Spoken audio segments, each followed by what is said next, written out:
Erumapetty പാഴിയോട്ടുമുറിയിൽ car ബൈക്കിലിടിച്ച് പരിക്കേറ്റ് യുവാവ് മരിച്ചു. ആദൂർ കാരങ്ങൽ 24 വയസ്സുള്ള മുഹമ്മദ് ഹാഷിമാണ് മരിച്ചത്.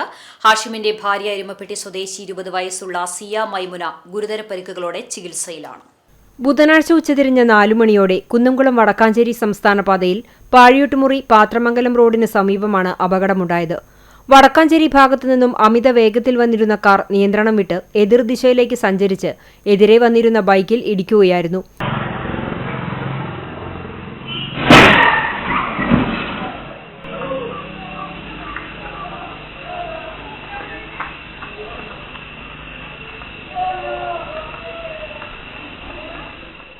ഇടിയുടെ ആഘാതത്തിൽ ദമ്പതികൾ അകലേക്ക് തെറിച്ചു വീണു. തുടയെല്ല് തകർന്ന ഹാഷിം തൃശൂർ എലൈറ്റ് ആശുപത്രിയിൽ ചികിത്സയിലിരിക്കെ ഇന്ന് പുലർച്ചെ 2:30 മരിക്കുകയായിരുന്നു. ഹാഷിമിന്റെ കാൽ ശസ്ത്രക്രിയയിലൂടെ മുറിച്ചു മാറ്റിയിരുന്നു. സിയ മൈമുനയുടെ കൈകാലുകളുടെ എല്ലുകൾക്കും ഇടുപ്പെല്ലിനും പൊട്ടൽ സംഭവിച്ചിട്ടുണ്ട്. അങ്കമാലി അപ്പോളോ ആശുപത്രിയിൽ അടിയന്തര ശസ്ത്രക്രിയയ്ക്ക് വിധേയയാക്കി ചികിത്സയിലാണ്. 2 വർഷം മുമ്പാണ് ഇവരുടെ വിവാഹം കഴിഞ്ഞത്. എരുമപ്പെട്ടിയിലെ ഭാര്യ വീട്ടിലേക്ക് വരുന്നതിനിടയിലാണ് അപകടത്തിൽപ്പെട്ടത്. അടുത്ത ദിവസം ദുബായിലേക്ക് ജോലിക്ക് പോകാനിരിക്കുകയായിരുന്നു ഹാഷിം.